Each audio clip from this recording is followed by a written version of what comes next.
Саламатсыздарбы, кутмандуу күнүңүздөр менен Ош Перим телеканалынын эфирдик убактысын түз эфирде сырдашалы программасы улантат. Студияда кызматта мен Гүлзина Абдирашит кызы болмокчумун.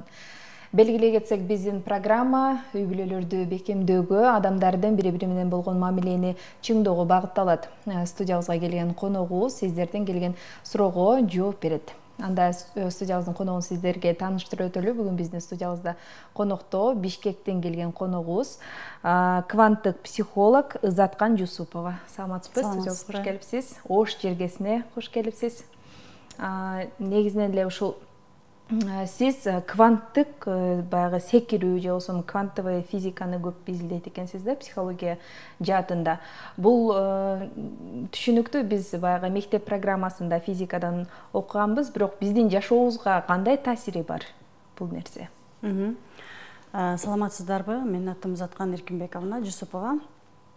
Кванттык психологияны биз жашообузда колдонгонду билбейт экенбиз да.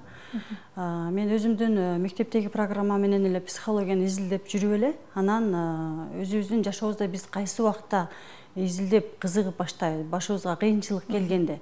Ошол сыяктуу эле мен өзүмдүн жашоомдогу мамиледе, бизнесте, балдарды тарбиялаган моментте, жолдошум менен болгон мамиледе издеп баштап, именно вот квантовая психология, квантовая физика именно биздин психология, адамдардын психологиясында дагы кеңири колдонулат экенин түшүнүп, россиялык методикаларды окуп, анан 2021 жылы апрелде мастер разборов деген Россиянын академиясында окуп бүттүм. Ал жактан именно вот квантовая психология боюнча терең изилдөөнү үйрөнүп, анан азыркы убакта разбор, практика, адамдардын психологиясы менен иштеп жатам. Анткени биз психологияны көпчүлүк убакта мамиледе колдонсок болот экен. Биз илгертеден адамдардын түшүнүгүндө калган психологияны только ооруган, психически ооруган эле адамдар барат депчи. Азыр деле кээ бир адамдарга айтсак, психологко бардым десек эле, сен кичине кетипсиң деп эле ошентип түшүнүшөт да, бир аз ооруп калыптыр депчи. Чындыгында биз мээбиз бизди башкарат, туурабы? Биз мээбизге баш ийебиз, мээбизден келген программалар менен жашагандыктан полностью психология бизди мындайча айтканда жашообузда 95% ээлейт да. Эгерде биз жашообузда алдыга койгон максаттарыбызга, үй бүлөдөгү болгон мамиледе, ден соолугубузда, иштеген жумушубузда, каалаган жумуштарыбызды акчадан да каалаган уровеньде, бизнесте именно психологияны колдонуп, терең изилденип, практикаларды жасап, разборлорго катышып, өзүбүздүн үстүбүздө иштесек, жашообузду ушунчалык жеңилдетет экенбиз. Мен ошондой результатка жетип, анан чөйрө менен бөлүшүп, азыр Кудайга шүгүр ийгиликтерге жетишкен адамдар көп да. Демек, бул тармакты изилдешиңизге же тандашыңызга өзүңүзгө жардам керек болгон да, Ооба, биринчи башында өзүмө жардам керек болгон, өзүм изилденип, кайсы жактан изилдейбиз, эң жакын булактардан изилдеп баштайбыз биринчи. Ал кезде кыргыз тилинде көп булактар жок болчу, ошондуктан мен орус тилинде чет мамлекеттин психологдорунун көп маалыматтарын алып, анан уже кийин акыркы уже жетишип, уже психология бизге керек экен, квантовый психология айрыкча керек экен, квантовый скачок деп атпайбызбы? Именно ошол скачокту жасаганга толук мүмкүнчүлүк бар экенин билип туруп, анан уже диплом алып, сертификат алып, толук билим алганга жетиштим да. Керек экен бул бардык нерсе бизге. Учурда ушул психология жаатында ар кандай практикаларды жасаганды, кандайдыр бир ойду өзгөртүү, ойду баягы максатты туура коюу боюнча ар кандай практикаларды айтканда, көпчүлүгү бул ширк, мусулманчылыкка туура келбейт деген ойду айтышат да. Негизи бул динге каршылыгы жокпу? Ооба, андай суроолорду көп беришет, ширк депчи. Мынтип карап келгенде, Кудайым бизди жаратканда бизге аң сезимди берген. Квантовый психология именно сезимдер менен гана иштейбиз. Анан биздин ата-бабалардан келген программалар. Бул жерде эч кандай сверх Кудайдын үстүндө биз эч кандай жумуш кылбайбыз да. Болгону практиканы жасаганда, медитацияларды жасаганда көзүбүздү жумуп, өзүбүздүн эмне сезип жатабыз. Кээ биркилер мисалы акча дегенде акчаны бир капачылык болгон болсо ата-энеге. Биздин методиканы айтып кетейин, именно ошол ата-энеден келген программа, балалыктан келген тарбиялардын негизинде да. Анткени биз 5 жашка чейинки жашоонун негизги фундаменти 5 жашка чейинки тарбиядан куралат. 5 жашка чейин постоянно запрет болгон болсо, буну алсаң болбойт, тиги болбойт, уят деген сөздөр болгон болсо, биз кийин чоң жашообузда дагы ошол уят деген жашоо менен жашайбыз дагы өзүбүздүн максаттарыбызга жол кое албайбыз да. Максаттарыбыз алдыда турса да ала албайбыз. Ошондуктан ширк дегени ошол кандай десем, жоопкерчиликти биз өзүбүзгө албай эле, Кудайым бизди бул жашоого жараткан, бирок жоопкерчиликти өзүбүзгө койгон турабы, каяка барабыз, эмне тамак ичебиз, эмне кылабыз, баардыгын өзүбүз чечебиз. Ширк дегенибиз дагы мындайча жоопкерчиликти биз Кудайыма коюп койгонбуз. Кудайым бизди бул жашоого жаратты, биз жашашыбыз керек, аракет кылышыбыз керек. А бул психологияны деле кошо эле жараткан. Мисалы, психология дегенди которуп келгенде деле бул душаны изилдөө деп сөз которулат да. Болгону биз Кудайым жөнөткөн душанын эле максатынын үстүндө иштеген. Психологияны кызыккан адамдар ошо душанын максатында кеткен адамдар да. Учурда мына социалдык тармактарда ошо психологиянын жардамы менен кандайдыр бир ооруларды айыктырса болот, мисалы дарыгерге барбай эле айыктырса болот деп айтылат да. Негизинен кандай жолдор менен айыктырса болот, кандай ооруларды? Ден соолук боюнча айта турган болсок, психологиянын жардамы менен причинасын табыш керек. Негизги себеби, оорунун негизги себеби кандай? Мисалы, биз аутизм болуп ооруган балдар менен көп иштедим мен. Балдардын сүйлөбөй калганы апасы үчүн керектүү нерсе экен да. Эгерде апа баласына көңүл бөлө албай калса убагында, аутизм болгон балдарга апасы көбүрөөк көңүл бөлөт. Ошон үчүн подсознательно да баланын сүйлөбөгөнүнө өзү мындай айтканда ошол нерсени даярдайт экен, аны подсознание даярдайт экен. Баланын алдында өзүн күнөөлүү ошол нерсе, апасына керек болгондуктан балага көбүрөөк көңүл бөлүш керек. Биринчиден, экинчиден жана ата-энеден келген программалар деп атпайбыз, 5 жашка чейинки. 5 жашка чейинки апасынын ата-энесинен же алардын ата-энесинен келген, алар дагы убагында мисалы ата-энесине капа болгон болсо, же жанагындай каргыш сөздөр болгон болсо, ал жактан дагы келген ата-эненин сөзүнө, ар бир кыймыл аракетине биз жооп берет экенбиз да. Биздин мээбиз аркылуу, ДНК аркылуу, гендер аркылуу бизге келет экен дагы, анан биз ата-эненин программасын улантып жашап кете берет экенбиз. Бул жерде ошонун баарын изилдеп, разбордун жардамы менен причинасын таап, практиканын жардамы менен өзүбүздүн жашыруу, көрүнбөгөн, сокур сезимдеги причиналар менен иштегенде, анан балдар уже сүйлөп кадимкидей.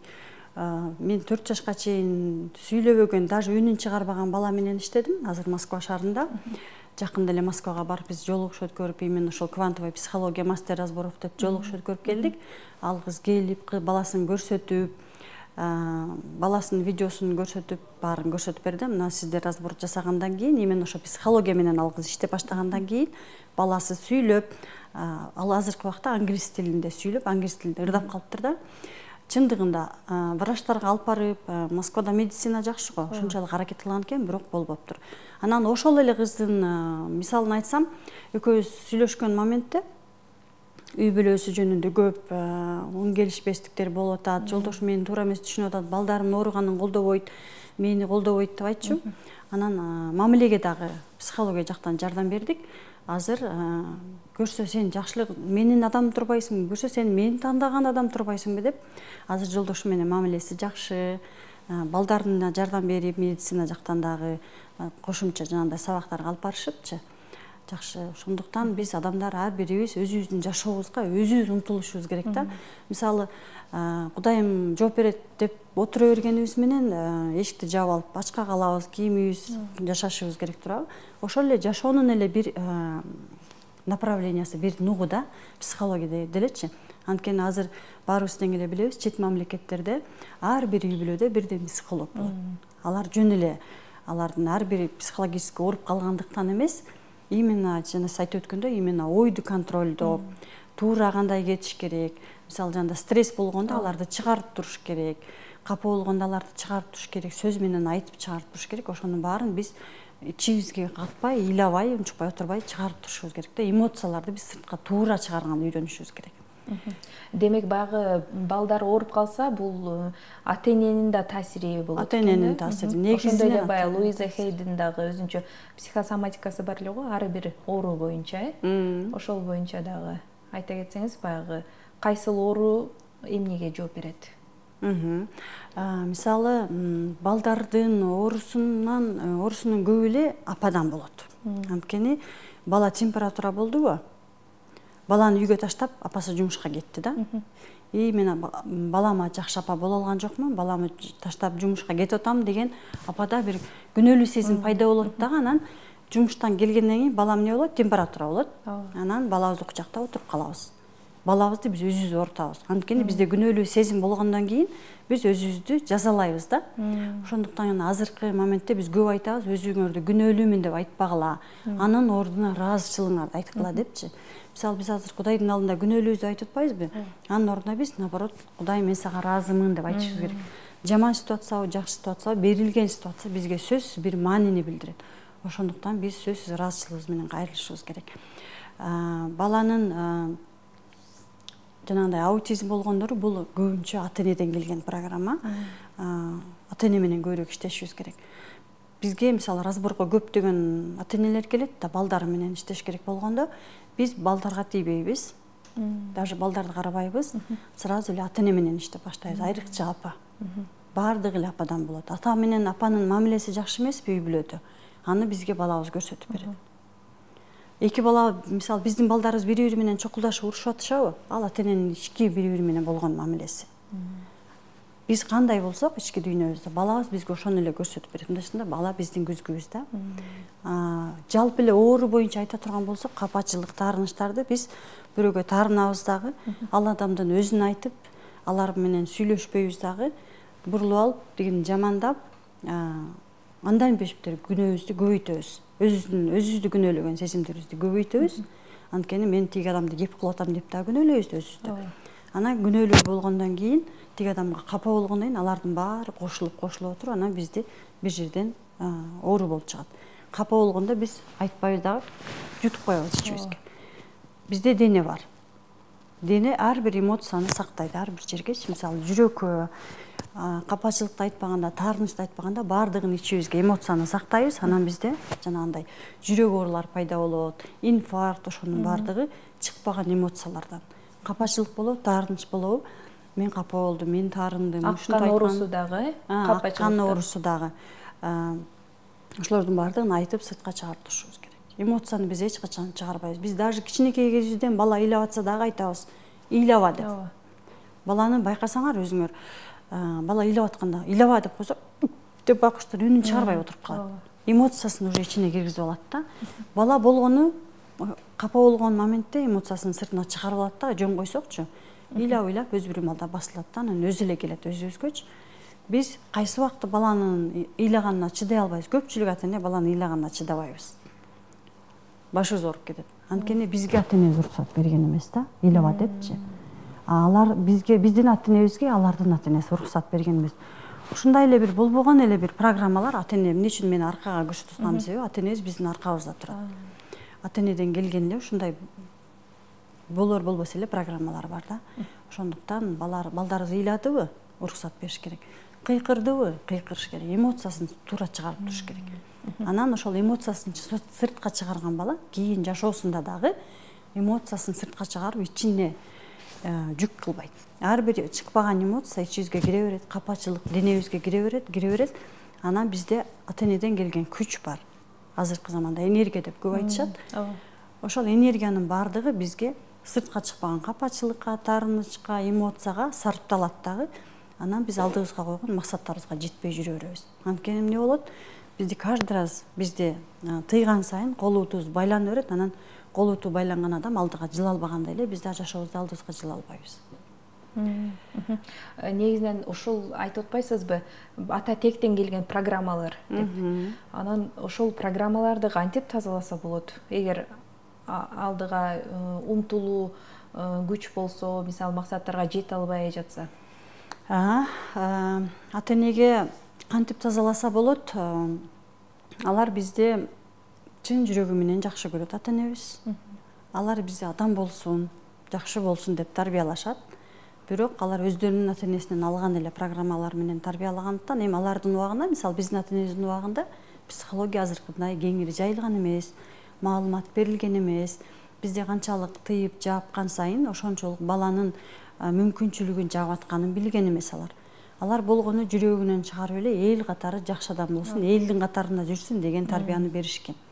Биз деле ошону мисалы практикаларда, разборлордо ыраазычылыгыбыз менен айтабыз биринчи таарынычты. Мен мисалы кичинекей кезибизде эстей турган болсок, бир нерсени бир болор болбос эле нерсени алып бербей койсо таарына беребиз да. Мага кичинекей кезимде бир кукланы алып бербей койгон, анан же бир кукланы алып берип туруп кошунанын кызына берип койгон. Мисалы бир эжесинин кызы келип калса, "Эй, кызым бер, бул кичинекей" деп туруп берип салат да.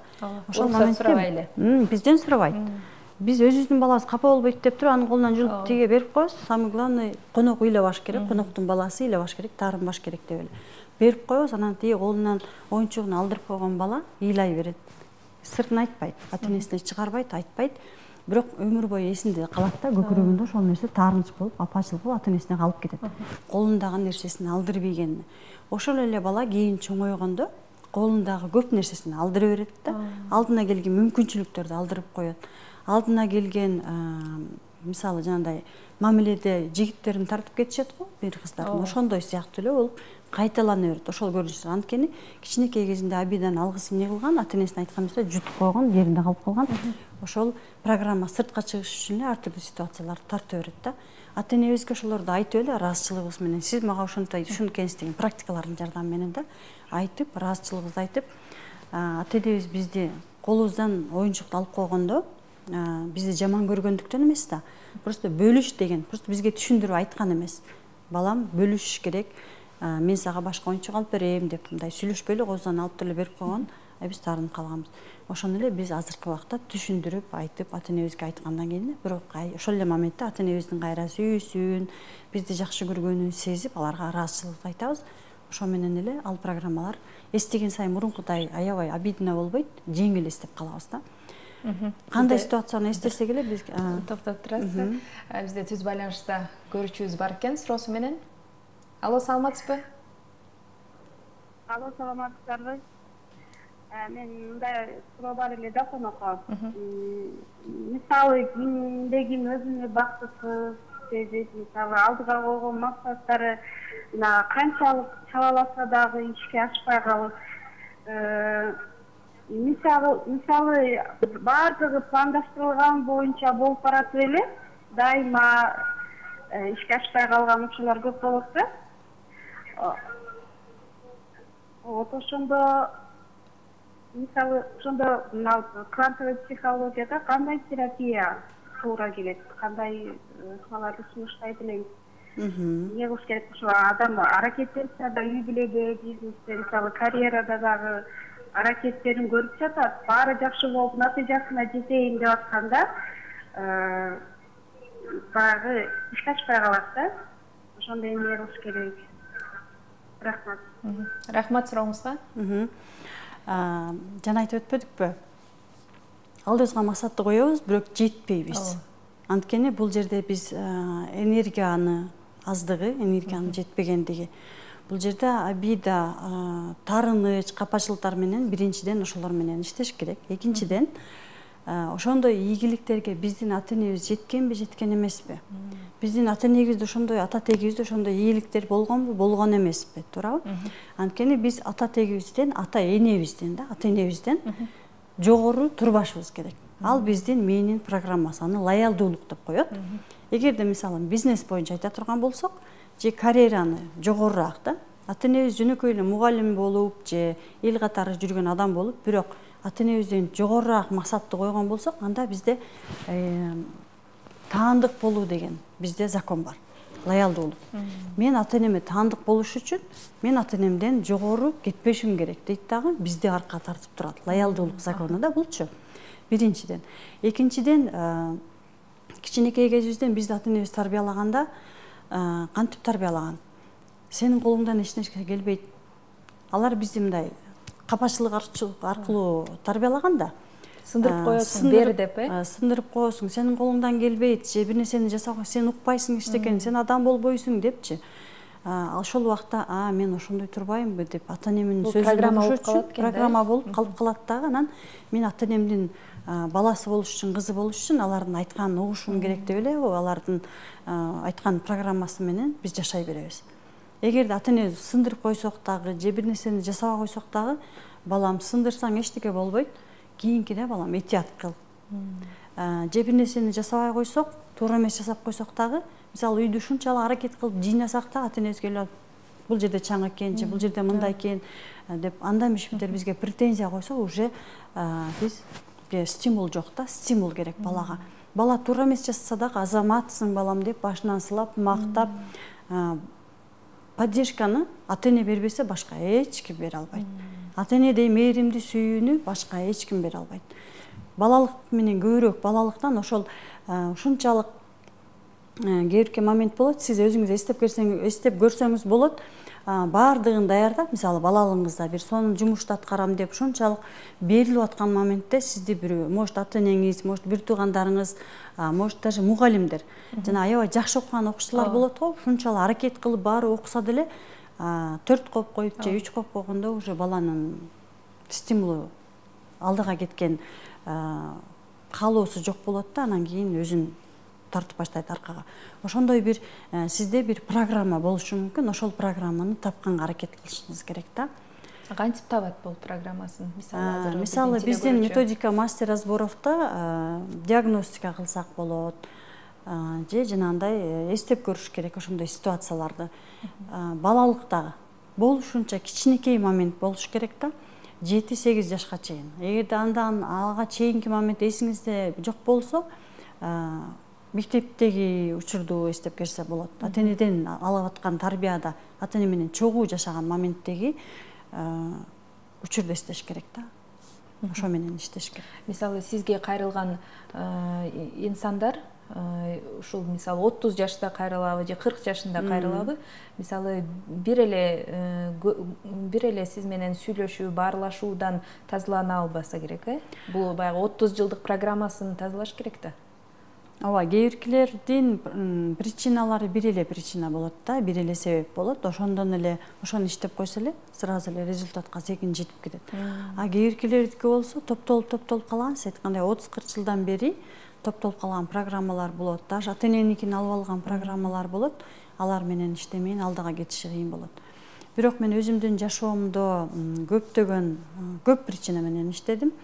Ата энем менен биз ата энебизди эч качан капа болбой, мен ата энеми ушунчалык жакшы көрөм деп жашай береткенбиз, бирок биздин ички дүйнөбүздө ата энеге болгон капачылыктар айтып атам, болбогон эле бир сөздүн айынан деле капачылыктарга алып кете берет экен, ошолор биз аркка тартып берет экен. Ошол учурда баягы психологияда атаны кечирүү менен финансылык жакты өркүндөтсө болот, же болсо апаны кечирүү менен мамиле, сүйүүнү жакшыртса болот деп айтылат да. Бул кандай таасири бар? Мисалы атага акча жаатында, апага сүйүү жааты. Атаны кечирүү деп айтканыбыз, мындайча биз атадан кичүүбүз да, кичинекейбиз. Биз ата энени кечире албайбыз. То есть бизде кечире турган биздин укугубуз жок. Биз ата энебиз бизди кечириши мүмкүн, бизде андай нерсе жок. Ошон үчүн атаны кечирүү эмес, атаны кандай болсо атабыз, ошондой кабыл алуу деген нерсе болуш керек бизде. Бизди уруштубу, кыйкырып айттыбы, баардык нерсесин атабыз туура түшүнүп, туура кабыл алышы керек. Атама өзүнүн ата энеси ушундай тарбия берген. Атамын бул айтып аткан сөзүндө мага деген жакшы сөзү бар, мага деген сүйүүсү бар деп атабыздын айтып аткан сөзүн сүйүү менен кабыл алып, ыраазычылыгыбыз менен кабыл алсак, анда бизде чындыгында акча болот. Эркектин энергиясы да, мужская энергия. Анда акча жаатында оңой кетебиз. Бирок акча жаатында бир эле ата гана эмес, апа дагы болот. Анткени апа бизге негизинен бизди чоңойткондуктан үй бүлөдө бизге көпчүлүк моментте биз ата менен, апа менен болгондуктан мамилени апа берет. Акча менен болгон мамиле дагы апага тиешелүү. Мисалы акча келет, кайра эле кетип калат да. Акчаны алабыз зарплатаны, кайра эле кетип калат. Бул биздин апа менен болгон мамиле. Ал эми акчанын количествосы, келип аткан количествосы бул атанын энергиясы. Ошондуктан биз ата энебизди кандай болсо ошондой кабыл алышыбыз керек. Жана сүйүү, мамиле деп атпайсызбы? Бул жолдошубуз менен апабыз көбүнчө окшош болот. Апабыздын айткан эле сөздөрүн жолдошубуз кайталайт. Апабыз кичинекей кезибизде биздин жасаган жумуштарыбызга эч качан ыраазы болбосо, постоянно претензия кыла берсе, жашообузда жолдошубуз дагы дайыма бизге претензия коюп турат. Мисалы, жолдошубуз бизди, апабыз кичинекей кезибизде бизди ар жак бер жакка баскыбыз келген да, чыгарбаса, жашообузда жолдошубуз да бизди оңойлук менен тияк бияка кое бере бербейт. Мындайча айтканда, апабыз менен жолдошубуз да биз көбүнчө жолдошубузду күнөөлөйбүз. Мен жолдошум тигинтип, мынтип, азыр мен көпчүлүк менен иштеген үчүн билем да. Ошондо эле айтам, апаңыз менен иштеңиз. Ошол эле жолдошуңуз менен болгон сөз, жолдошуңуз тараптан болгон сөз, жолдошуңуз менен болгон мамилени эстеп көрүңүз. Апаңыз менен ошондой ситуация болду беле? Кээ биркилер айтат, жок, андай болгон эмес, мен апам прям эркелетип тарбиялады. Хорошо. Анда ата-энеңиздин бири-бири менен болгон мамилесинде кандай ошондой нерсе болду беле дегенде көпчүлүгү айтышат, же апа жактан ошондой сөздөр айтылган, же экөөнүн бири-бирине болгон мамилеси. Анткени биз полный программаны ата-энеден алгандыктан өзүбүздүн жашообузда дагы именно ата-энеге таандык болуш үчүн жашообузун кайталайбыз да. Бул дагы лоялдуулук закону. Бизди башкарат бул закондор. Анан дагы иерархия закону деп коет. Биз кээде колубуздан ушунчалык келип турганда өзүбүздү ата-энеден чоң сезип алабыз. Биз мен күчтүүмүн, силер жетпеген максатка мен жеттим, мен кыйынмын депчи. Ата-эне ата-эненин ордунда, бала баланын ордунда, небере неберенин ордунда туруш керек да. Ал эми мисалы кээ бирки кыздарга ата-энесинин мамилеси жакпаса, эгер атасынын апасына болгон мамилеси жакпаса, бул нерсе кайра кайталанат деп атпайсызбы? Ошо кайталанбаш үчүн эмне кылышы керек? Мисалы атасы арак ичкен болсо, урса, мисалы, ушу программаларды. Ооба. Туура, мындай чындыгында көп үй бүлөлөрдө бар. Биз апабызга апа болуп алабыз дагы, апабызда жертва болсо, мисалы апабызда, апам ушунча жылдан бери атама чыдап келатат, атам арак ичип, апам ушинтип келатат, же наоборот, апам ушундай характери жаман, атам чыдап келатат деп, биз аларга ата-эне болуп алабыз да, аларды орусча айтканда спасать эте беребиз да. Биз алардын жашоосун, ата-эненин бири-бирине болгон мамилесин кандай болсо ошондой кабыл алышыбыз керек. Ата-эне бири-бирине болгон мамилени алар өздөрү тандаган. Мындай да, мен сени жакшы көрөм деген сөздү алар сыртына чыгарып айта албайт дагы. Ошол сөз бул жакта, бул дагы эмоция да, сүйүү бул дагы эмоция. Ичибизге бекитип жата беребиз, жана сүйүү сыртка чыгыш үчүн агрессия менен чыгат да, анан ата-энебиз бири-бири менен урушат. Чындыгында карап келгенде ата-энебиздин бири-бирине болгон сүйүүсү ал. Эгерде алардын ортосунда сүйүү болбогондо алар дагы эле чогуу жашамак эмес да. Экөө чогуу жашап жүрөбү, ушул убакка чейин дагы деле урушуп, дагы деле тыртышып аткан болсо, значит алар ошентип бири-бирин жакшы көрүшөт. Алардын жашоосун кандай болсо, ошондой ыраазычылык менен кабыл алып, анан өзүбүздүн жашообузга карашыбыз керек. Бул жерде жана иерархия деп айтып атпаймынбы? Ата-энебиз аркада өзүнүн жашоосу менен жашайт, бизге сүйүүсүн, ыраазычылыгын, күчүн, колдоосун берет. Ал эми биз ошолорду алып алып, ыраазычылыгыбыз менен өзүбүздүн жашообузга, жолдошубузга, балдарыбызга, өзүбүздүн үй бүлөбүз менен жашашыбыз керек да. Көбүнчө биз кыздар айрыкча, балдар деле ата-энебиздин жашоосу менен жашайбыз. Вечно эле ошол постоянно эле ата-энебизди ушинтип жашашат деп эле күйүп быша беребиз. Бирок ата-энебиз бизден ушунчалык чоң, алар улук да, мындайча. Алардын улуктугун кабыл алып, күчтүүлүгүн кабыл алышыбыз керек. Ошондо гана биз аларды өзүнүн жашоосуна кое бере алабыз. Ошондой эле мисалы психологияда өзүңдү сүй, өзүңдү кабыл алсаң, кандай максаттар болсо дагы тез орундалат деп айтылат эмеспи? Бирок ар бир эле инсан өзүмдү сүйөм деп кабыл алат да. Ошо негизи өзүн сүйгөн адам кандай болот? Чыныгы сүйгөн адам. Вот, өзүн сүйүү деген азыркы ушул учурда аябай кеңири таркаган сөз десем болот. Өзүмдү сүйөм деп ушунчалык аракет кылабыз, күзгүнүн астына барып, каранып, мындай тияка барып, бияка барып, ошондо деле бир нерсе жетишпей жатканын байкайбыз да, анткени дагы деле баягы эле балалыкка барабыз да. Эгерде бизди ата-энебиз кичинекей кезибизден ушунчалык атабыз дагы, апабыз дагы мен сени жакшы көрөм деп айтып, сөз менен чыгарып, кучактап, бизге мээримин берип турган болсо, анда биз өзүбүздү оңой эле сүйөбүз. Эгерде ата-энебизден андай сөздү укпаган болсок, анда биз үчүн аябай кыйынга турат. Бул биринчиден. Экинчиден, апабыз эгерде өзүн сүйбөгөн болсо, постоянно жертва болсо, анда да кыйын болот өзүбүздү сүйүш. Анткени апабызга таандык болуш үчүн мен да апамдай болушубуз керек дейбиз да, кайра эле арка тарта беребиз да. Ошолор менен иштеш керек. Анткени биз өзүбүздү ата энебиздин көзү менен карайбыз. Постоянно кийингенде дагы апабыздын айткан сөздөрүн эстейбиз да. Тиги жерин кыйшайып калыптыр, мисалы апабыз кийинген сайын тиги жерин кыйшайып калыптыр, чачым бүтүп калыптыр деп постоянно критикалаган болсо, өзүбүздү дагы деле критикалай беребиз. Ушунчалык аракет кылсак деле критикалайбыз.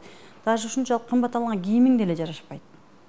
Жасасаң деле баары бир нерсең окшошпойт. Анткени баягы эле апабыздын сөзү эле бул жерде эстей беребиз да. Бар да программага киргизип койгон. Ата энебиздин дагы кызым, менин кызым ой укмуш, суп-сулуу кызым бар деп айтып турган болсо, анда биз эч кандай эч нерсе жок деле төшөктөн туруп алып деле өзүбүздү сулуу сезе беребиз. Анан андай сөздөр айтылбаган болсо, биз менен иши жок болгон болсо, анда кыйынга турат. Практиканын жардамы менен ата энебизден ошол айтылбаган сөздөрдү алышыбыз керек биз. Практиканын жардамы менен. Вот ушунун баардыгы эле биздин жашообузда колдонула турган нерселер да. Мына сиз кванттык баягы секирүү, квантовый скачок боюнча иштешет эмессизби? Ушул нерсени колдонсо кандай өзгөрүүлөр болот? Бул өзү эмне мына мисалы? Квантовый телегөрүүчүлөргө түшүнүксүз да болушу мүмкүн да. Ооба. Методика мастер разборовдо мен ал жактан окууну бүткөндөн кийин разбор жасайбыз да бизчи. Разбордон кийин адамдар разбор алат да, кетет да, эчтекени түшүнбөй эле калып калат. Эмне болду? Түшүнбөй эле кетишет да, анан кийин эмне болуп атканын деле түшүнүшпөйт. Анан мен адамдарга жеткиликтүү болсун деп практикаларды жанагы эле көзүбүздү жума алып эле өзүбүздүн сезимдерибиз менен эле иштейбиз болгону. Эмне сезип атасың? Мисалы, сиз азыр өзүңүздү кандай сезип атасыз деп эле сурайбыз да. Практиканы жасап бүткөндөн кийин өзүңүздү кандай сезип атасыз? До и после состоянияны текшеребиз да. Ошол сыяктуу эле квантовый скачок деген эми бир состояниядан экинчи состоянияга кантип өтсө болот деген эле да. Бирөө ушунчалык жүрөгү ооруп, азыр эле жолдошум менен урушуп келдим деген болсо, туура практикага отурардын алдында. Практикадан апасын айтып, жана күйөө жолдошун айтып претензияларында, жолдош менен урушуп кеткен сөздөрдү мисал да эми. Анын артында сөзсүз түрдө апасына айтылбаган сөздөр бар, аларга айттырып, ата энесине айттырып, ата эненин бизди баары жакшы көргөн, тарбиялаганын айттыргандан кийин уже түшүнөт да, булардын баары менин жакшы адам болушума болгон аракет турбайбы деп уже ички дүйнөсү менен кабыл алганда, анан тиги адам жеңилдейт. Жеңилдейт да, уже жолдошуна болгон мамилеси уже башкача болуп өзгөрөт да. Анан жолдошубузга болгон мамиле өзгөргөндөн кийин үй бүлөдөгү мамиле өзгөрөт. Жана өзүбүздү сүй деп атпайбызбы? Өзүбүздү сүйсөк, биз жолдошубузду да сүйө алабыз, чөйрөнү да сүйө алабыз. Жыйынтык ошол эле күнү болот, Кээде жарым саат, 1 саатта болот, кээде 2 саатта болот, кээде жанагындай причиналары көп болгон болсо, анда дагы иштеш керек болот бир аз. Мисалы, азыркы учурда баягы көпчүлүк аялдар баягы жолдошторун күнөөлөйт эмеспи? Акча таппайт, карыз көп алат, же болбосо арак ичет депчи. Бирок жанынан кетпейт эч качанчы. Ошондо бул баягы өзүнүн күзгүсү деп айтылат эмеспи? Бирок качан ал жоопкерчиликти кантип алса болот? Күйөөсү менен кантип сүйлөшүш керек? Биз жолдошубузду күнөөлөгөнүбүз себеби жоопкерчиликти бирөөгө артып коюш ушунчалык оңой да. Биз постоянно күнөөлөгөн сайын жолдошубузду бизде ошончолук ар бир сөз бизден чыккан сайын энергия да ошончолук кетет. Именно күнөөлөгөн сезимдерге дагы аябай көп энергия кетет да. Анын ордуна биз аял кишилер азыр изилденгендин баардыгын байкасаңар, именно аял кишилер көп изилденет. Биздин эркектер ушунчалык, аларга чындап карап келгенде психологиянын кереги жок да. Алар ушунчалык осознанный адамдар, анан өздөрүн жакшы көрүшөт эркектер. Өзүңүздөр байкасаңыздар керек. Көп нерсеге баштан оорутпайт. Табам десе таап коет, жасабайм десе жасабай коет, жасайм десе жасап коет. Ага бут тоскон эле биз болобуз, аял кишилер.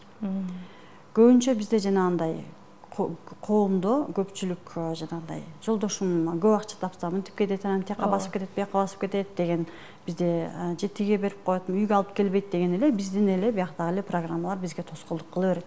Анын ордуна биз өзүбүз менен болушунча иштеп, өзүбүздүн микрофон жок, өзүбүздүн ата энебиз менен эле иштей беришибиз керек. Анан бул биринчиден, экинчиден жолдошубуз көбүнчө биздин атабызга да окшош болот. Эгерде атабыз иштебеген болсо, ичкен болсо, жолдошубуз дагы ошо атабызга окшош болот. Биринчиден, экинчиден биз дагы жолдошубузга жакшы мамиле кылып, жакшы сүйлөп, жакшы колдоп турушубуз керек. Эгерде үйгө келсе, мисалы бир нерсе алып келсе, биз аларды колдогондун ордуна сен эмне деген картошка алып келгенсиң деп аларга претензия койгон сайын ал адамдын каалоосу жок болот. Эчтеке алып келгиси, алып барсам деле претензия болот дейт да, алып келгиси келбейт. Ошондуктан биз аялдар акылдуу болуп, жолдошубузду дайыма колдоп, сен азаматсың, сенин колуңан келет, мен сага ишенем деп дайыма эле колдоп турсак эле жолдошубуз тоон томкуркунга күчү жетет. Демек, психологияда дагы жолдошунун ийгилиги аялдан көз каранды экен да? Аялдан көз каранды. Бизде суроолор бар экен, WhatsApp номерге келген. Саламатсыздарбы, Сырдашалы программасы, менин суроомду чыгарып коюңуздарчы дейт. Мен үйдө аффирмация, медитацияларды жасап өзүмдү сүйгөндү үйрөнө аламбы дейт. Же кандай көнүгүүлөрдү жасашым керек? Мен өзүмдү сүйбөйм, күзгүдөн көрсөм жин келе берет дейт. 90 килограмм болуп аябай семирип кеттим, эч нерсе кылгым келбей атат дейт. Эмне кылсам болот дейт. Үйдөн практика жасаганга болот, бирок ата-энебиз аркылуу сүйгөндү үйрөнүшүбүз керек. Жана айтып өттүк го, сөзсүз түрдө ата-энебиз аркылуу. Ал эми кошумча салмакты айта турган болсок, кошумча салмак бул мындайча айтканда биз кайсы убакта калың кийинебиз, üşүгөндө, бир нерседен защита кылыш үчүн да. Ошол сыяктуу эле ашыкча салмактагы бул защита да, коргонобуз, өзүбүздү бир нерседен коргойбуз. Же ата-энеден, же чөйрөдөн. Анын дагы себебин табыш керек. Мүмкүн ата-энеден келген программалар болушу мүмкүн. Анткени биз разбор кылганда көбүнчө көрөбүз да. Ата-энебиз көп урушкан болсо дагы, капа болгондо дагы ата-энеден корунуп алабыз. И өзүбүзгө кошумча салмакна берди деп алабыз. Ошол себеп болушу мүмкүн. Ал эми өзүбүздү жанагындай практиканын жардамы менен ата-эне аркылуу сүйүп, анан өзүбүзгө көңүл бөлүп, денебизди кабыл алып, көзгүнүн жанына барганда туура акырындан бир эле күндө сүйүш мүмкүн эмес, өзүбүздү бир эле практика менен да тынбай жасашыбыз керек. Анткени биз жашообузду жана скачокту жасап аткан моментте мээбиз бизге ушунчалык көп тоскоолдуктарды жаратат. Анткени мээ өзүнүн зона комфорта деп коет го, ошондон чыккысы келбейт. Кандай болсо дагы мээнин максаты бизди азыркы жашоодон коргоп туруш керек. Коргоп, да, өлтүрбөш керек да. Өлтүрбөш керек. Ал ойлойт, эртеңки күнү сен байып кетсең же бир нерсе болсоң деп коркот да, страх болот да, анан кийин бизге тоскоолдук кыла берет. Мисалы биз практиканы 3 күн аябай берилип жасайбыз. Болду 3 күндөн кийин башыбыз ооруп же жумуштар чыгып, бирөө чалып, бирөө келип, балдарыбыз ыйлап, ушун тоскоолдук боло берет да. Ошону жакшылап ниет коюп, мен жасайм, мен деген результатка жетем деп, өзгөрөм деп, өзгөрөм деп ниет коюп, өзгөргөндө мен кандай сезим болот менде. Анткени мээге айтыш керек. Мен азыр ушундай состояниедамын, ушундай жашоодомун. Эртеңки жашоо мындай болот. Ал жашоодо мен ушунчалык мындай сезимдерге ээ болом деп мээге бериш керек. Мисалы мен миллионга чууду, миллионго жетким келет дей берсек, мээ ойлойт да, сен миллионго жеткенде сен эртең бир атып кетишиң мүмкүн дейт. А миллионго жеткенде сен кандай нерселерге жетишесиң? Ал нерселерге жетишкенде, мисалы мен миллион алам дагы, анан машина алам дей турган болсок, сен анда авария болуп өлүп калышың мүмкүн деп эле коркот да, ал нерсе жеткирбейт. Мен машинамды айдап, мен ал сонун сезем, өзүмдү бактылуу болом. Ал моментте мен ушунчалык комфортный сезем деп өзүбүзгө ошол моменттеги сезимдерди мээге сездириш керек да. Сездиргенден анан ал жакта деле жакшы нерсе бар турбайбы деп анан бизге тоскоолдуктардан акырындан бошотот. Ошон үчүн өзүбүз менен иштөө аябай кыйынга турат, бирок жеңиш керек. Эгерде жеңе турган болсак, анда биз жашообузду оңой жашаганды үйрөнөбүз. Демек, ошол көп акчага, байлыкка жетүү үчүн же болбосо сүйгөн адамга жетиш үчүн ошол сезимдер менен гана иштеш керек экен да, сезимдер менен. Ошол маалда кандай сезим болот деп, Ооба. Мисалы көп акчаны айта турган болсок, ата тегибизде болушу мүмкүн, жанагындай репрессияга кеткендер, кулакка тартылгандар, ата текте же апа текте болушу мүмкүн. Биздин апа тегибизде аябай таасирин берет да. Айрыкча мына 7 ата, 7 чоң ата, 7 чоң эне, 7 тайта, 7 тайне. Ошолордун жашоосундагы болгон опыттары биздин жашообузда аябай чоң таасирин берет. Ошолордун программасы бизге гендер аркылуу Ошол бардык программа бизде сакталып турабы? Бизге келет. Бизге келип, биздин жашообузда ошолордун программасы менен жашайбыз да. Бизде 95% ошол программа башкарат. И плюс жана 5 жашка чейинки программа түзүлүп атпайбы? И биздин жашообуздагы көп кайталанган сөздөр, эмоциялар, мисалы атабыз менен апабыз постоянно ызы-чуу болгон болсо, ошол моменттер дагы көп сакталып калат. Ярко эмоциональный деп коет. Анан акча жөнүндө айта турган болсок, жанагындай акчанын айынан, байлыктын айынан өлтүрүп кетти же кулакка тартылды, алар өлүп аткан моментте жанагынтип кыйналганда ойлойт да, мен ушинтип бай болуп жашабай эле жөнөкөй эл катары жашасам мынчалык кыйналмак эмесмин деген ой калып калышы мүмкүн. Мүмкүн ошол нерседен анан бизге ошол программа кошо келет дагы, анан биз чоң максатты койгондо эле жетпей кыйнала беребиз да. Аны биз ыраазычылыгыбыз менен ата тегибизге, сиздерге ыраазымын, мага эң башкысы менин жашоомду бердиңиздер, мен сиздерге ыраазымын деп ыраазычылыгыбыз менен өздөрүнүн программасын мен сиздерге кайтарып бердим деп эле берип, практикалар ушундай практикалар бар да. Берсек, анан бизди алар кой берет. Мындайча бизди мээбиздеги программа кой берет бизди алдыга. Бизде дагы бир суроо бар экен. Саламатсызбы, ош берем дейт. Менин күйөөм дейт, 4 балабыз бар, дагы эле квартирадабыз дейт. Үй алайын деп аракет кылбай, туруктуу иши жок. Балдарыбыз чоңоюп келе жатат, курсаң токпу, нан таап келип атамбы, оозуңду жаап, Кудайга шүгүр деп отура бер. Өлбөсөк алабыз үйдү дейт. Мен аябай жадап кеттим дейт. Жолдошу жөнүндө айтып атпайбы? Бул жерде көбүнчө негизи жолдошунун дагы жашоосуна караш керек да. Эгерде жолдошу өзүнүн ата энеси менен болгон мамилесинде жанагындай дайыма апам мынткен, атам тигинткен, мен кичинекейинен муну алып берген эмес, тигини алып берген эмес деген жолдошунун дагы ошондой капачылыктар болгон болсо өзүнүн ата энесине. Биз жолдошубуз үчүн практиканы жасай албайбыз, бирок жолдошубузга айтып, жеткирип жасатсак болот. И өзүбүздө баягы эле өзүбүздө эле жолдошубуздун именно ошондой жакшылыктарга, чоң акчаларга, чоң суммада акчаларга жетпегенине, чоң ийгиликтерине жетишпегенине биз дагы себепчибиз, аны өзүбүздөн издешибиз керек. Мисалы, ойлонуп көрсөк, элестетип көрсөк болот да. Жолдошубуз ушунчалык кеңири акча таап атат, ушунчалык бай деп коелу. И ошол моментте өзүбүздү кандай сезип атабыз? Элестетип көрүш керек. Жолдошум ушунчалык прям үйүн алды, ошол үйдө жашап атышат балдары менен. Жолдошу каалагандай акчаны таап келип, балдары менен каалаган жактарына барып, каалагандай кийинип ичинип жашап аткан моментти элестетип көрүш керек да, сезип көрүш керек. Жана айтып атпайбыз, точка Б'ны прям сезип көрүш керек.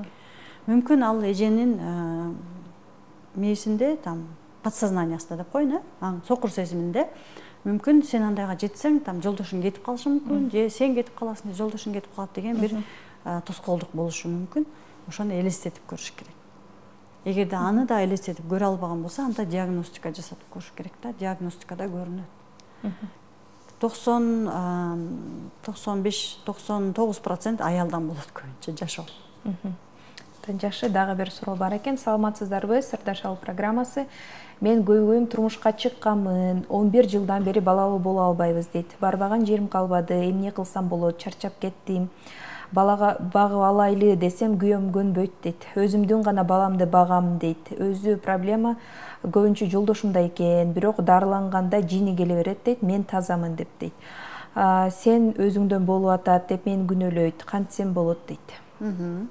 Мындай суроолор менен көптөгөн кыз келиндер кайрылышкан. Мен өзүмдүн практикамдан айтып кетсем, балалуу болуш үчүн дагы балага дагы биз энергия беришибиз керек, күч беришибиз керек да. Эгерде апасында балага бере турган энергия жок болсо дагы балдар биздин жашообузга келишпейт. Биринчиден, экинчиден ата эненин ортосундагы болгон мамиледе балалыкта мен кийин балалуу болбойм, балага деген мындай мамиле кылыш керек, же баланы төрөгөндөн кийин муну алып бериш керек, мындай максаттарга жеткириш керек деген дагы кичинекей кезинен болгон установкалар, программалар калып калышы мүмкүн да. Коркушу мүмкүн экен да? Коркушу мүмкүн, баланы чоңойтуш керек, баланы тарбиялаш керек депчи. Мунун баардыгы эле именно балалуу болбогондуку дагы жанагы ден соолуктукундай эле себеби биздин сокур сезимде сакталып калган тоскоолдуктар бар. Ошол жак менен иштеш керек. Ал эми күйөөсү менен кандай сүйлөшүш керек? Күйөөсү мисалы дарылангысы келбейт экен. Күйөөсүнө тийбей эле биринчи өзү менен өзү иштеп баштаганга аракет кылыш керек. Эгерде мисалы биз жана разбор деп атпайбызбы? Разбордо именно күйөөсүн балага разбор кылдырат да. Эгерде ошол жерде күйөөнүн причинасы чыккан болсо анда күйөөдөн уруксат сурап, мен ушундай разборго келдим эле, разбор кылдырсам болобу деп уруксат сурап туруп, анан разборду жолдош тарапка кетиш керек болсо, жолдош тарапка да жасаса болот. Балким кичинекей кезинде коркуп калышы да мүмкүн да. Коркуп калышы деле мүмкүн. Балалыктагы программа болушу мүмкүн, ата-эненин ортосундагы, анан родовой программа да болушу. Бизде дагы бир суроо бар экен. Саламатсыздарбы? Мен жолдошум менен ажырашканыма 4 жыл болду. 3 балабыз бар, бирок эч алимент төлөбөйт дейт. Сот болгон. Мага акча бериш керек эле, бербейт дейт. Чалсам бербейм акчаны, аны сен өзүң иштеп саласың деп айтат экен да. Балдарды карашпайт, кантип сүйлөшсөм болот? Өтө жүрөгүм ооруйт дейт. Ошо жолдошу менен кантип сүйлөшүш керек? Бизде көбүнчө мисалы башка западный өлкөлөрдө ажырашкандан кийин дагы билебиз го, кинолордон көрөбүз. Ажырашса деле балдары менен келип эле спокойно катташып эле ушинтип жүрө беришет да. А биз болсо ажырашкандан кийин балдарыбыз менен атасына көрсөтпөй коебуз. Ошол сыяктуу эле биздин ички дүйнөбүздө дагы ата-энесине, атасына көрсөтпөйм мен. Атасына көрсөтпөйм, мага ушинтип ушундай мамиле кылды, жөн эле ажырашып кеткен жок да, бир эле күндө турабы. Ажырашып аткан моментте мен шашпайм, мен ажырашам сен менен, анан мен сага балдарымды көрсөтпөйм деген программалар бар да. Азыркы убакта ошол эле программаларды өзү ишке ашырып аткан момент болушу мүмкүн да. Анткени ал акча берсе, алимент убагында төлөсө, убагында келип каралашса, баласын көрөт, баласы менен катташат. Ажырашкан адам балдарын көрсөткүсү келбейт. Ошонун эле причинасы. Демек, подсознаниясында буга өзүнө керек болот да, иштеш керек да, өзү менен эле керек болгондуктан эле жолдошун мындайча айтканда өзү эле алыстатып аткан болушу мүмкүн да. Ошон үчүн жолдошун кабыл алыш керек. Анткени жолдошу бар болгондуктан тиги балдарды Кудайым берди турабы. Ошол балдар үчүн жолдошуна ыраазычылык айтыш керек. Мен сага ыраазымын. Сен бар, менин балдарым бар. Сен бар, мен аял болдум. Сен бар, мен эне болдум. Биз ыраазычылык айтканды билбейбиз да. Анан ыраазычылыкты да жөн эле айта бербей, биз жүрөгүбүздөн чыгарып, мен сага ыраазымын деп, канчалык жүрөгүбүздөн чыгарып ыраазычылык айтсак, ал адамдар өздөрү эле келет. Анткени мен разбор жасап, практика жасап, именно 5-6 балдары бар, жолдошу вообще каралашпаган аталар келип балдарына чогуу жашабаса дагы полный обеспечение кылып жашап калган. Балдары менен көп жакшы мамиледе болуп калган аталар аябай көп. Бирок мисалы азыр сиз айтып атпайсызбы, ыраазычылык айтыш керек депчи. Бирок ошо жолдошуна капачылыктары, таарынычтары болуп атпайбы? Азыр телекөрүүчүнүчү ыраазычылыкты мен эмнеге айтам, кантип айтам деп керек да. Ошондой деши да мүмкүн да. Туура. Бул ыраазычылыкты мисалы кандай кылып ушунун өзүн үйрөтсө болот? Ыраазычылык айткандычы? Ыраазычылыкты жүрөктөн чыгарып айтканды биз биринчи жанагы бизге тоскоолдук кылып аткан таарыныч, капачылыктан арылышыбыз керек. Алардын баарын айтып, мисалы практикада бар да. Жолдошубузду элестетип, прям телефондон чалып айтсак, урушуп кетебиз да. Ал үчүн жолдошубузга практика жүзүндө эле жолдошубузду элестетип, сен мага мынткен эмессиң, тигидкен эмессиң, мен сен менен ошон үчүн ажыраштым деп, полный өзүнүн болгон таарынычтарын айтып, чыгарып. Эмоция да бул дагычы, ичте калып калган. Анын баарын сыртка чыгарып, эчтеке калбай калганда уже эчтеке чыкпай калат да. Анан апабызга айтып, ошол эле ситуация апабыз менен болушу мүмкүн, же атабыз менен болушу мүмкүн да. Алар менен иштеп бүткөндөн кийин анан кайра келип, жолдошко кайрылып, сен мага ошол нерсени көрсөткөндүгүң үчүн мен сага ыраазымын деп, анан жолдошубузга ыраазычылык айтышыбыз керек. Эгерде биз жолдошубузду кабыл албай, жолдошубузга ыраазычылык айтпаган болсок, жолдошубуздун баласы да, биздин балабыз жолдошубуздан төрөлгөн бала болгондон кийин балабызга дагы алдыга кетишине тоскоолдук кыла беребиз. Биз апалар. Ошондуктан биз сөзсүз түрдө жолдошубузга ыраазычылыкка жетишибиз керек, жолдошубузду кабыл алышыбыз керек. Ошондо гана өзүбүздүн балдарыбызды кабыл алабыз. Анткени биз жарымыбыз. Атадан оң жак, сол жак ападан турат. биз балабыздын сол жагын кабыл алабыз да, бул меники деп, оң жагын түртүп коебуз. Анан балдарыбыз жана акча деп атпайбызбы, акча жактан кыйналат жашоосунда. Ушунчалык алдыга кетейин десе эле кайрылып аркага түшүп кала берет. Ападан да аябай көп нерсе көз каранды. Рахмат, бизде түз байланышта да бир көрүүчүбүз бар экен. Суроосу менен. Алло, саламатсызбы? Биз сизди угатабыз. Сурооңузду узатыңыз. Алло, саламатсызбы? Саламатчылык. Саламатсызбы, угатабыз? Угуп атат, ооба. Сурооңузду узата бериңиз.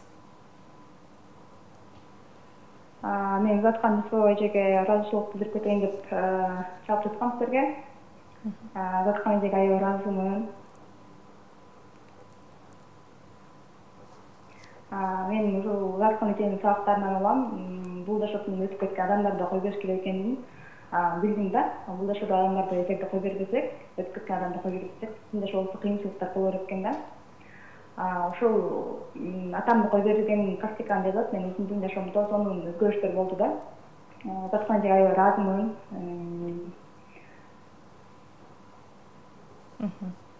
Сурооңуз жокпу? Дискуссияда мамилем, финансылык жаатында баардык жаатта мындай сонун өзгөрүштөр болуп жатат да. Чоң рахмат, ыраазычылыгы менен келиптир. Рахмат, ыраазымын. Ошол өтүп кеткен адамдар жөнүндө айта турган болсок, мисалы мен мастер Разборовго өзүмдүн атам былтыр апрель-март айында өтүп кеткен да. Анан атам рак болуп өтүп кетти. Атам өтүп кеткенден кийин мен ушунчалык өзүмө суроо бердим да, эмне үчүн адамдар мынчалык кыйналып өтөт? Рак менен оорубай эле, жөн эле мындай көзүн жумуп эле өлүп калса болбойбу деген суроо аябай көп кыйнаганда мен биринчиден, экинчиден жакын адамдарымдын бул жашоодон өтүп кеткени биз үчүн аябай оор болот экен да. Ошол убакта мен как раз методика мастер Разборовго барып окуп калдым. Көрсө биз адамдар өтүп кеткенде көп кыйналганда, көп кыжалат болгондо энергиябыз дагы полный ошол жака кетип калат экен да. Биздин көңүлүбүз мындайча внимание да ошол жака кетип, каякта внимание көңүл болсо, энергиянын баары ошол жака кетет экен. Мен ошол жакта атамды ыраазычылыгым менен бул жашоодон кеткендигин кабыл алып, кой бергенден кийин бирок ошондо гана алдыга кете алдым да. Анткени биз душабыз бир максат менен келет да, миссия менен келет. Ал миссиясын аткарып бүткөндөн кийин ар түрдүү себеп менен эле кете берет экен да. Бул жерде оору, күнөөлүү болбойт экен адамдардын кеткени. Кээбирлер авария болуп кетиши мүмкүн. Кээбирлер дагы бир себептер менен бул жашоодон кете беришет да. Биз аны аябай мындай жүрөгүбүзгө жакын кабыл алып, анан өмүр бою ошону көтөрүп жүрө берет экенбиз. Ошон үчүн туура түшүнүп, туура кабыл алып, мен сизди кой бердим деп эле ыраазычылыгыбыз менен кой беришибиз керек экен. Бирок ата-энебиз бул жашоодон кетсе дагы бизге болгон сүйүүсү, бизге болгон колдоосу дагы деле жана программа деп атпайбызбы? Программа на квантовом уровне калып кете берет экен да. Квантовый поледе сакталат экен информациянын баардыгы. Ошондуктан өтүп кеткен адамдарды дагы биз ыраазычылыгыбыз менен кой беришибиз керек. Бизде дагы суроолор бар экен. Неберем 8 жаш жакында 8ге чыгат дейт.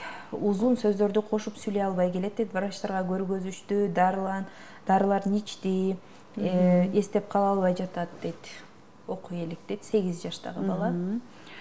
Бул жерде небереси болсо эженин, небересинин апасы издениш керек көбүрөөк. Небересинин апасы изденип, же атасы экөө биригип алып изденип баланын үстүнөн эмес, өздөрүнүн үстүнөн иштесе, анда небереси сүйлөсө болот. Ал сүйлөбөй калышы мага эмне үчүн керек деп, Эмне үчүн керек? Канчалык сүйлөбөсө биз врачтарга алып барабыз, нары бери жетелейбиз. Ошол убакта бала биздин вниманиябызды алат, биздин сүйүүбүздү алат. Биздин душабыздын негизги максаты ата-эненин сүйүүсүн алыш керек. Ооруп алабы, может, жанагындай аябай тентек балдар болот го. Алар дагы өздөрүнө көңүл бурдуруш үчүн аябай тентек болушат да, гиперактивный балдар дагычы. Баласы менен сүйлөшүш керек. Бала, мен сени жакшы көрөм, сен оорубасаң деле жакшы көрөм, мен ар дайым мен сени жакшы көргөн үчүн төрөгөмүн, мен сени жүрөгүм менен жакшы көрөм деп балага болушунча биз балага сүйүү беришибиз керек. Кичинекей балдарга да айтыш керек, алар түшүнөт. Кичинекей, бир гана кичинекей эмес, биздин боюбузга болгондон баштап сүйүүгөнүбүздү айтышыбыз керек. Анткени биз разбор кылып, диагностика кылган моментте 1 ай, 2 ай жана душа келип эле балага болуп баштайт го, ошол убакта уже сөздүн баарын түшүнөт. Даже жанагындай боюбузда болгондо алдырып койсом окшойт деп да ойлонобуз го. Ошондон бери түшүнүп кабыл алышат дагы, анан уже апасын жоготкондон коркушат. Айрыкча биз боюбуздан алдырабыз деген балдар бизди жоготкондон коркот да, чапташа беришет. Ошондуктан бардык бала менен ар дайым сүйлөшүп, мен ар дайым сенин жаныңда, мен сени ушунчалык жакшы көрөм деп балага сүйүү сөзүн көбүрөөк айтыш керек. Дагы бир суроо бар экен. Саламатсыздарбы? Биз эч эле карыздан кутула албай атабыз дейт. Канча жыл болуп кетти, мына бүттү дегенде эле кайра күйөөмдүн карыздары чыга берет дейт. Болгондо да карыздарыбыз дайыма крупныйга айланып кетет дейт. Эмне кылып кутулсак болот дейт. Карыз деген карыздын артынан карыз келет экен. Карыз деген мындайда, биз ата-энебизге өзүбүздү не деп айтабыз? Карызмын деп айтабыз. Ооба. Вот. И ошол ата-энемин алдында карызмын деген эле программа бизди карыз кыла бериши мүмкүн. Биз ата-энебиздин алдында карыз эмеспиз, эч качан карыз болбойбуз. Ата-энебиз бизди карыз кылып тарбиялат. Мисалы деле биз азыр ушул убакта балдарыбызды тарбиялатабыз, айтпайбыз, мен сени чоңойтуп, эртең сен мага карызсың дебейбиз да. Биз өзүбүз үчүн төрөп, өзүбүз үчүн чоңойтуп аткандай эле ата-энебиз дагы бизди өзүбүз үчүн төрөп, өзүбүз үчүн чоңойткон. Биз аларга карыз эмес, мен сизге карыз эмесмин, карыз болгондуктан сизге кайрылып жатам деп эмес, мен сизге ыраазымын, мени төрөп, тарбиялап чоңойтконуңузга ыраазымын деп, ошон үчүн кайрылсак болот. Биз өзүбүздү карызмын дегенден кийин эле болду. Ал биякта программа бар, и ошол программа эле дальше уланып кете берет. Бул биринчиден карыз. Экинчиден күнөөлүү сезимдер болушу мүмкүн. Мисалы, жолдошунун карызы болуп атабы, аялы дагы карап көрүш керек, жолдошу да карап көрүш керек. Жанагындай өтүп кеткен балдар болушу мүмкүн, аборт болгон балдар болушу мүмкүн да. Мисалы, аялы менен жолдошу чогулуп эле, давай балабызды алдырабыз дагы, иштейли деп туруп эле балдарын алдырып коюшат, бирок кийин айтышат да. Кап, жана балабызды алдырбай эле туруп алсак болмок экен, чоңоюп калмак экен деп өздөрүн күнөөлүү сезишет да кайрачы. И ошол күнөөлүү сезим дагы карыз кыла берет бизди. Күнөөлүү сезим менен ата-эненин алдында карыз. Ошолор менен иштеш керек. Бизге бөлүнгөн эфирдик убакыт да соңуна келип калды. Ош жергесине дагы бир жолу куш келипсиз. Берүүбүздүн аягында биздин телекөрүүчүлөргө каалоо тилек айтып өтсөңүз болот. Баарыңыздарга көңүл бөлүп угуп турганыңыздарга жана сиздердин эфириңиздерге чакырганыңыздарга чоң ыраазымын, ыраазычылык билдирем. Менин айтаарым, жашоону, биздин алдыбызга койгон жашообузду, күнүмдүк жашообузду дагы десек болот, өз колубузга алышыбыз керек экен да. Колубузга алганда гана жоопкерчиликтен, өзүбүздүн жашообузга биз өзүбүз жооп берет экенбиз. Ата-эне туура биз айтып атабыз, ата-эне менен иштеш керек, бирок ата-энени күнөөлөп эмес, ата-энеден келген программаларды ыраазычылыгыбыз менен кабыл алып, бере турганын берип, өзүбүз менен иштесек, анан биз оңой жашоого жетсек болот экен. Биз үчүн баардык мүмкүнчүлүктөр бар экен, ачык экен да жолдор. Ошол жолду эле туура жолду тандап алдыга кетсек, биз үчүн баардыгы мүмкүн. Баарыңыздарга ыраазымын. Сиздер дагы Сизге да чоң рахмат, биздин сунушубузду кабыл алып, ушундай маанилүү маек куруп бергениңизге, иштериңизге ийгилик. Рахмат. Ушуну менен бизге бөлүнгөн эфирдик убакыт өз соңуна келип жетти. Эске сала кетели, бүгүн биздин студиябызда конокто кванттык психолог Ызаткан Жусупова болду. Кийинки берүүлөрдө көрүшкөнчө саламатта калыңыздар.